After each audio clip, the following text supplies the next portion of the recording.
ಫ್ಯಾಕ್ಟ್ಸ್ಗೆ ತಮಗೆಲ್ಲರಿಗೂ ಸ್ವಾಗತ. ಕ್ಷಮಿಸಿ, ತುಂಬ ತಡವಾಗಿ ಹೋಗಿದೆ. ಬೇಗ ನೋಡ್ತಾ ಹೋಗೋಣ ಏನೇನಾಗಿತ್ತು ಅಂತ. ಇವತ್ತು ಮತ್ತೆ ಒಂದು ಕೆಂಪು ದಿನ ಕಂಟಿನ್ಯೂ ಆಯಿತು. ದೊಡ್ಡ ಗ್ಯಾಪ್ ಡೌನ್ ಓಪನಿಂಗ್ ಆಗಿತ್ತು ಮಾರ್ಕೆಟಲ್ಲಿ.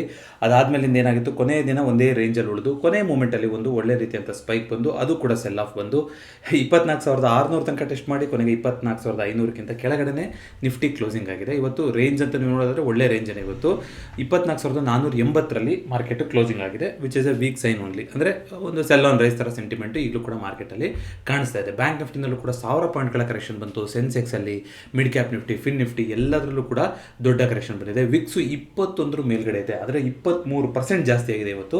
ಲಾಸ್ಟ್ ವಾರದಿಂದ ನೋಡೋದಾದ್ರೆ ಇಲ್ಲಿಗೆ 60% ಜಾಸ್ತಿ ಆಗಿದೆ ಇಂಡಿಯಾ ವಿಕ್ಸು. ಗಿಫ್ಟ್ ನಿಫ್ಟಿ ಸದ್ಯಕ್ಕೆ ಪಾಸಿಟಿವ್ ಅಂತ ತೋರಿಸ್ತಾ ಇದೆ.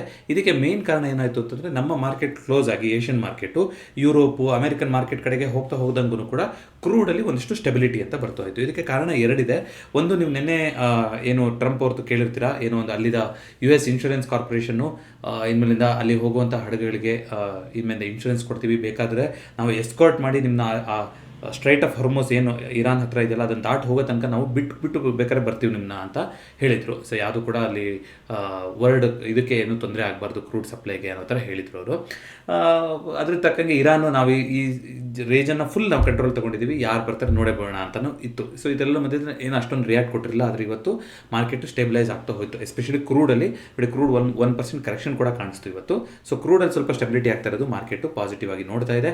ಸೊ ಬಟ್ ಈ ಸ್ಟೆಬಿಲಿಟಿ ಹೀಗೆ ಇರುತ್ತಾ, ಇನ್ನು ಎಸ್ಕಲೇಷನ್ ಆಗುತ್ತಾ ಅನ್ನೋದನ್ನು ನಾವು ನೋಡ್ತಾ ಹೋಗೋಣಂತೆ. ಅಮೆರಿಕದಿಂದ ಮತ್ತಷ್ಟು ಈಗ ಫ್ಲೈಟರ್ ಜೆಟ್ಗಳು ಮತ್ತೊಂದೆಲ್ಲ ಕಳಿಸ್ಕೊಟ್ಟಿದ್ದಾರೆ ಇಸ್ರೇಲಿಗೆ ಅಂತ ಸುದ್ದಿ ಬರ್ತಾ ಇದೆ.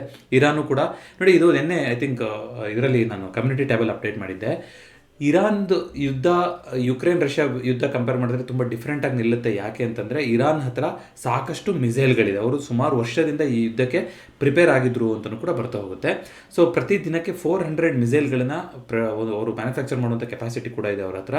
ಒಂದೊಂದು ಮಿಸೈಲ್ಗಳು $15,000-20,000 ಕಾಸ್ಟ್ ಆಗುತ್ತೆ. ಆದರೆ ಇನ್ನು ಇಂಟರ್ಸೆಪ್ಟ್ ಮಾಡೋಕ್ಕೆ ಏನು ಇಂಟರ್ಸೆಪ್ಟರ್ಗಳಿದೆಯಲ್ಲ, ಅಂದರೆ ಒಂದು ಮಿಸೈಲ್ ಬರ್ತಿದೆ ಅಂದರೆ ಅದು ತಡೆ ಹಿಡಿಯೋಕ್ಕೆ ಏನು ಇಂಟೆಲಿಜೆನ್ಸ್ ಇದೆಯಲ್ಲ, ಅದಕ್ಕೆ ಸಿಕ್ಕಾಪಟ್ಟೆ ಜಾಸ್ತಿ ಖರ್ಚಾಗುತ್ತೆ, 10 ಪಟ್ಟಿಗಿಂತಲೂ ಜಾಸ್ತಿ ಖರ್ಚಾಗುತ್ತೆ ಅಂತ ಬರ್ತಾ ಇದೆ. ಹಾಗಾಗಿ ಈ ಕತಾರು ಬೇರೆ ದೇಶಗಳಿಗೆಲ್ಲ ಇವರು ಬೇಕು ಅಂತಲೇ ಈ ಥರ ಮಾಡ್ತಾ ಇದ್ದಾರೆ. ಯಾಕೆಂದರೆ ಅವ್ರ ಹತ್ರ ಎಷ್ಟು ಇಂಟರ್ಸೆಪ್ಟರ್ಗಳಿತ್ತು ಅದಿಷ್ಟನ್ನು ಖಾಲಿ ಮಾಡಿದ್ರೆ ಇನ್ನೊಂದು ವಾರದಲ್ಲಿ ಖಾಲಿ ಆಗೋಷ್ಟೇ ಇದೆ ಅಂತ ಹೇಳ್ತಾ ಇದ್ದಾರೆ.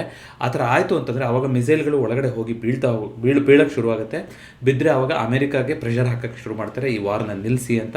ಹಾಗಾಗಿ ಇದನ್ನ ಅಮೆರಿಕ ಇವಾಗ ಎಲ್ಲ ದೇಶಗಳಿಗೂ ಅವರು ಒಪ್ಕೋಬೇಕಾಗತ್ತೆ ಅಂತ ಈ ಥರ ಒಂದು ಸ್ಟ್ರಾಟಜಿ ಇರಾನಿಂದ ಬರ್ತಾ ಇದೆ ಅಂತಲೂ ಬರ್ತಾ ಇದೆ.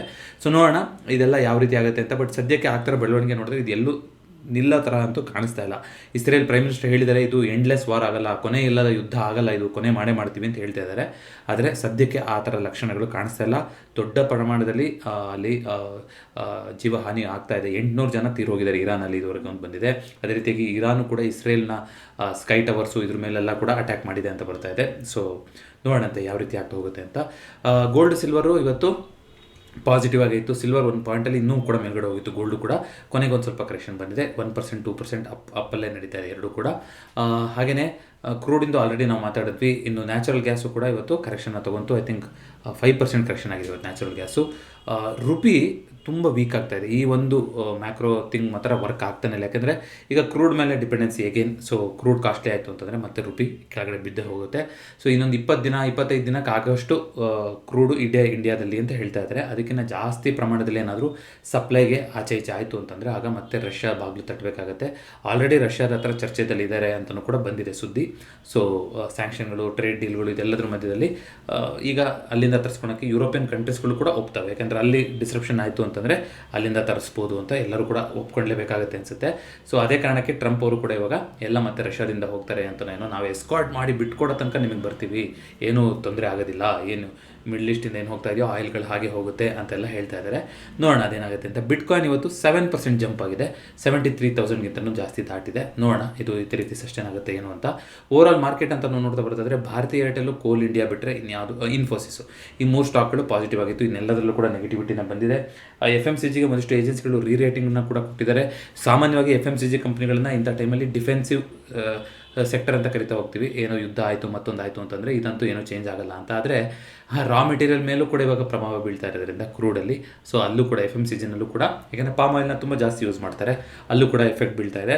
ಬಟ್ ಇವತ್ತು L&Tನಲ್ಲಿ 4.53%, ಟಾಟಾ ಸ್ಟೀಲಲ್ಲಿ 6.77% ಕರೆಕ್ಷನ್ ಬಂದಿದೆ. ಬಹುಶಃ ಅದೇ ಇವತ್ತಿನ ನಿಫ್ಟಿ 50ಯ ಟಾಪ್ ಲೂಸರ್ ಆಗಿದೆ ಟಾಟಾ ಸ್ಟೀಲು.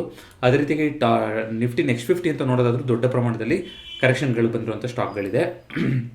ಸೋಲಾರ್ ಇಂಡಸ್ಟ್ರೀಸು ನಿನ್ನೆ ಕೂಡ ಪಾಸಿಟಿವ್ ಆಗಿತ್ತು. ಇದು ಕೂಡ ಡಿಫೆನ್ಸಿವ್ ಸೆಕ್ಟರ್ಗೆ ಬರ್ತಾ ಹೋಗುತ್ತೆ ಸೋಲಾರ್ ಇಂಡಸ್ಟ್ರೀಸು ಕೂಡ. ಸೊ ಅದರಲ್ಲಿ 3.82% ಅಪ್ ಮೂವ್ಮೆಂಟ್ ಬಂದಿದೆ. ಅದೇ ರೀತಿಯಾಗಿ ಗೇಲಲ್ಲಿ 6.34% ಕರೆಕ್ಷನ್ ಬಂದಿದೆ. ಬಹುಶಃ ಅದೇ ಇವತ್ತಿನ ನಿಫ್ಟಿ ನೆಕ್ಸ್ಟ್ 50ಯ ಟಾಪ್ ಲೂಸರ್ ಆಗಿದೆ. ಸೊ ಓವರಾಲ್ ಇದನ್ನು ನೋಡ್ಕೊಂಡು ಬಂದ್ಬೋಣ ನಾವು. ಸೊ ಕ್ಯಾಶ್ ಫ್ಲೋ ನೋಡೋದಾದ್ರೆ ಇವತ್ತು ದೊಡ್ಡ ಪ್ರಮಾಣದಲ್ಲಿ FIಗಳು ಸೆಲ್ ಮಾಡಿದ್ದಾರೆ, ಅಷ್ಟೇ ದೊಡ್ಡ ಪ್ರಮಾಣದಲ್ಲಿ DIಗಳು ಕೂಡ ಬೈ ಮಾಡಿದ್ದಾರೆ. 8,753 ಕೋಟಿ ಸೆಲ್ ಮಾಡೋಗಿದ್ದಾರೆ ಇವತ್ತು FIಗಳು. 12,000 ಕೋಟಿ ಪಂಪ್ ಮಾಡಿದ್ದಾರೆ DIಗಳು. ನೋಡಿ, ಈ ತಿಂಗಳು 2 ಸಲ 12,000 ಕೋಟಿ ಪಂಪ್ ಮಾಡಿದರು. 27 ಫೆಬ್ರವರಿ ಜಸ್ಟ್ ಲಾಸ್ಟ್ ವೀಕ್ ಹೋದ ತಿಂಗಳಿಗೆ ಸೇರುತ್ತೆ. ಅವತ್ತು 12,000 ಕೋಟಿ ಬೈ ಮಾಡಿದರು DIಗಳು. ಇವತ್ತು 12,000 ಕೋಟಿ ಬೈ ಮಾಡಿದ್ದಾರೆ. ನೋಡಿ, ಅಷ್ಟು ಸಪೋರ್ಟ್ ಕೊಟ್ಟಿರಲಿಲ್ಲ ಅಂದರೆ ಮಾರ್ಕೆಟು ಇವತ್ತೇ 24,000ನ ಟೆಸ್ಟ್ ಆಗಿದ್ರು ಕೂಡ ಆಶ್ಚರ್ಯ ಇರಲಿಲ್ಲ. DIಗಳ ಮನಿ ಇವಾಗ ಕಾಪಾಡ್ತಾ ಇದೆ ಅಂತಲೇ ಹೇಳ್ಬೋದು. ಓವರಾಲ್ ನೋಡೋದಾದ್ರೆ ಕ್ಲೈಂಟ್ ಸೂಪರ್ ಬುಲ್ಲಿಶ್ ಆಗಿದ್ದಾರೆ. ನೋಡೋಣ ಸೂಪರ್ ಬುಲ್ಲಿಶ್ ಆಗೋಕ್ಕೆ ಬಿಡ್ತಾರಾ FIಗಳು ಪ್ರೋಗಳು ಅನ್ನೋದನ್ನು ನೋಡ್ತಾ ಹೋಗೋಣಂತೆ. ಅದೇ ರೀತಿಯಾಗಿ ಓವರಾಲ್ ನೋಡ್ತಾ ಬರೋದಾದ್ರೂ ಕೂಡ F&O ಸ್ಟಾಕ್ಸಲ್ಲಿ ಬ್ಯಾಂಕ್ ನಿಫ್ಟಿನಲ್ಲಿ ಎಲ್ಲ ಸ್ಟಾಕ್ಗಳು ರೆಡ್ಡಲ್ಲಿತ್ತು. ನಿಫ್ಟಿನಲ್ಲಿ ಮೆಜಾರಿಟಿ ಆಫ್ ದ ಸ್ಟಾಕ್ಸ್ಗಳು ರೆಡ್ಡಲ್ಲಿತ್ತು. F&Oನಲ್ಲಿ ಕೆಲವೊಂದು ಕಂಪ್ನಿಗಳು ಐ ಟಿ ಆ್ಯಕ್ಚುಲಿ ಎಲ್ಲದೂ ಬಿದ್ದೋದಾಗ IT ಒಂದಿಷ್ಟು ಒಂದು ಡಿಫೆನ್ಸ್ ಆಗಿ ನಡೀತಿದೆ. ಯಾಕೆಂತಂದರೆ ಆ ನ್ಯೂಸ್ ಸ್ವಲ್ಪ ಮರೆ ಆಗ್ತಾ ಹೋಯ್ತಲ್ವ IT ಇವಾಗ ಏನು ಇದು ಮತ್ತೊಂದು ಬಂದಿದ್ದು. ಇವಾಗ ವಾರ್ ಸಿಚುವೇಶನ್ ಬಂತು, IT ಸ್ವಲ್ಪ ರಿಲೀಫ್ ರ್ಯಾಲಿ ನೋಡ್ತಾ ಇದೆ ಅಂತ ಹೇಳ್ತಾ ಹೋಗ್ಬೋದು. ಸೊ ಓವರಾಲ್ ನೋಡ್ತಾ ಬರೋದಾದ್ರೆ ನಿಫ್ಟಿಗಿಂತ ಮುಂಚೆ ಸೆನ್ಸೆಕ್ಸ್ ಬಗ್ಗೆ ಒಬ್ರು ಕೇಳಿದ್ರಿ. ಸರ್, ಸೆನ್ಸೆಕ್ಸ್ನ ಎಕ್ಸ್ಪೈರಿ ಹಿಂದಿನ ದಿನ ಮಾತ್ರ ಮಾತಾಡ್ತೀವಿ, ಯಾಕಂದರೆ ಲಿಕ್ವಿಡಿಟಿ ಕಡಿಮೆ ಮತ್ತು ಟ್ರ್ಯಾಕ್ ಮಾಡೋದು ಕಡಿಮೆ ನಾನು ಪರ್ಸ್ನಲಿ. ಸೊ ಹಾಗಾಗಿ ಎಕ್ಸ್ಪೈರಿ ಹಿಂದಿನ ದಿನ ಮಾತ್ರ ಮಾತಾಡ್ತೀವಿ. ನಾಳೆ ಎಕ್ಸ್ಪೈರಿ ಇರೋದ್ರಿಂದ ಮ್ಯಾಕ್ಸ್ ಪೇನ್ ಅಂತ ನೋಡೋದಾದ್ರೆ 79,500 ಕಾಣಿಸ್ತಾ ಇದೆ. 79,000, 78,500 ಇಲ್ಲೆಲ್ಲ OIಗಳು ಬಿಲ್ಡಪ್ ಆಗಿದೆ. 80,000ದಲ್ಲಿ ದೊಡ್ಡ ಮಟ್ಟಿನ ಕಾಲ್ OI ಬಿಲ್ಡಪ್ ಆಗಿದೆ. ಸೊ 79,000ದಿಂದ 80,000 ಕ್ಲಿಯರ್ ಕಟ್ ಆಗಿ ಒಂದು ರೇಂಜಲ್ಲಿ ಕಾಣಿಸ್ತಾ ಇದೆ. ಅದನ್ನು ಬಿಟ್ಟು ಆಚೆ ಹೋಗುವಂಥ ಸಾಧ್ಯತೆ ಇರುತ್ತೆ. ವೊಲಟೈಲ್ ಎಕ್ಸ್ಪೈರಿ ಆಗಿರುತ್ತೆ. PCR ಸದ್ಯಕ್ಕೆ ಪಾಸಿಟಿವ್ ಥರ ಕಾಣಿಸ್ತಾ ಇದೆ. ಆದರೂ ಕೂಡ ನಾಳೆ ಡೈನಾಮಿಕ್ ಆಗಿರುತ್ತೆ ಮಾರ್ಕೆಟ್ ಡೇಟಾ. ಹಾಗಾಗಿ ಅದನ್ನು ನೋಡಿಕೊಂಡು ನೀವು ಟ್ರೇಡ್ ಮಾಡಿ ಅಂತ ಕೇಳ್ಕೊತೀನಿ. ಅದೇ ರೀತಿಯಾಗಿ ನಿಫ್ಟಿನಲ್ಲಿ 10 ಮಾರ್ಚ್ ಎಕ್ಸ್ಪೈರಿ ಮುಂದಿನ ಮಂಗಳವಾರಕ್ಕೆ. ಸೊ ನೋಡ್ತಾ ಬರೋದಾದರೆ ಮ್ಯಾಕ್ಸ್ ಪೈನ್ 24,700 ಇದೆ. ಅಂದರೆ ಇಲ್ಲಿ ಬಂದು ಏನಾದರೂ ಮುಂದಿನ ಎಕ್ಸ್ಪೈರಿ ಕ್ಲೋಸ್ ಆಯಿತು ಅಂದರೆ ಜಾಸ್ತಿ ಜನಕ್ಕೆ ಲಾಸ್ ಆಗುವಂಥ ಸಾಧ್ಯತೆ ಇರುತ್ತೆ ಅಂತ ಅದನ್ನ ಮ್ಯಾಕ್ಸ್ ಪೈನ್ ಅಂತ ಕರಿತೀವಿ. ಹೇಗೇನು ಇದೆಲ್ಲ ಸೆಲ್ಲರ್ಸ್ ಡೇಟಾನೇ ಆಗಿರುತ್ತೆ.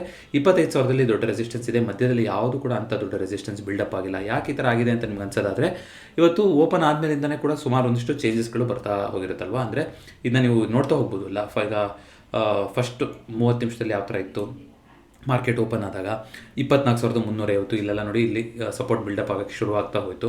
ಇಲ್ಲಿ 24,000ದಲ್ಲಿ ಅಲ್ಲಿಂದ ಸಪೋರ್ಟ್ ಬಿಲ್ಡಪ್ ಶುರು ಆಯಿತು. ಈ ಥರ ನೀವು ಸ್ಟಾಕ್ ಮೂಜದಲ್ಲಿ ಕ್ಷಣಕ್ಕೂ ಏನಾಗಿದೆ ಅನ್ನೋದನ್ನು ಹಿಸ್ಟಾರಿಕಲ್ದು ಬೇಕಾದ್ರೆ ನೀವು ಟ್ರ್ಯಾಕ್ ಮಾಡಿ ನೋಡ್ತಾ ಹೋಗ್ಬೋದು. ಹೇಗೆ ಇಂಟ್ರೆಸ್ಟ್ ಇದ್ದರೆ ಪ್ರತಿ ವಿಡಿಯೋದ ಪಿನ್ ಕಮೆಂಟಲ್ಲಿ ಅವರ ಲಿಂಕನ್ನು ಕೊಟ್ಟಿರ್ತೀನಿ. ನಮ್ಮ ಚಾನಲ್ ಸಬ್ಸ್ಕ್ರೈಬರ್ಸ್ಗೆ 10% 20% ಡಿಸ್ಕೌಂಟ್ ಕೊಡ್ತಾ ಇದ್ದಾರೆ. ಆ ಕೂಪನ್ ಕೋಡ್ ಕೂಡ ಹಾಕಿರ್ತೀನಿ. ಇಂಟ್ರೆಸ್ಟ್ ಇದೆ ಅಂದರೆ ನಿಮಗೆ ಉಪಯೋಗ ಆಗುತ್ತೆ ಅಂದರೆ ನೀವು ಚೆಕ್ ಮಾಡ್ತಾ ಹೋಗ್ಬೋದು. ಸೊ ರಿಸಲ್ಟ್ ಕ್ಯಾಲೆಂಡರ್ ಏನೂ ಇಲ್ಲ, ಎಲ್ಲ ರಿಸಲ್ಟ್ ಮುಗಿದೋಗಿದೆ. ಎಕನಾಮಿಕ್ ಕ್ಯಾಲೆಂಡರ್ ಏನು ನೋಡೋದು ಇವಾಗ, ಎಲ್ಲ ಕ್ಯಾಲೆಂಡರ್ಗಳು ಎಲ್ಲ ಕಲ್ಲೋಲ ಆಗೋಗಿದೆ. ಹೊಸ ವರ್ಷ ಬರ್ತಾ ಇದೆ ನೋಡಿ, ಹೊಸ ಸಂವತ್ಸರ. ಯುಗಾದಿ ಬರ್ತಾ ಇದೆ ಅಲ್ವಾ ಈಗ 19ನೇ ತಾರೀಕಿಂದ.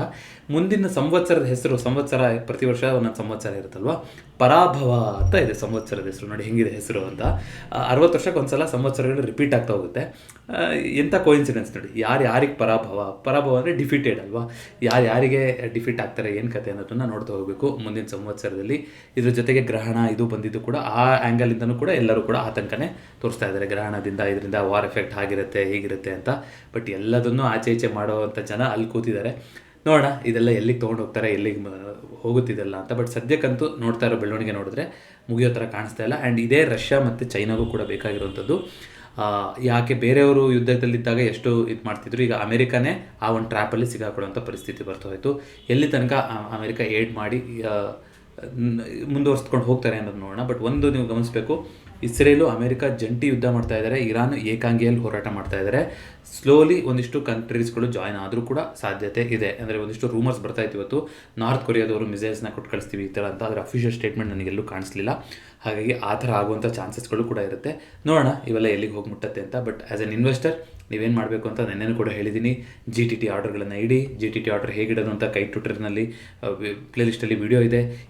ಯಾವ ಲೆವೆಲ್ ಬಂದಾಗ ಬೈ ಮಾಡಬೇಕು, ಏನು ಮಾಡಬೇಕು ಅನ್ನೋದಕ್ಕೆ ಫಂಡಮೆಂಟಲ್ ಅನಾಲಿಸಿಸ್, ಟೆಕ್ನಿಕಲ್ ಅನಾಲಿಸಿಸ್ ಇದೆ.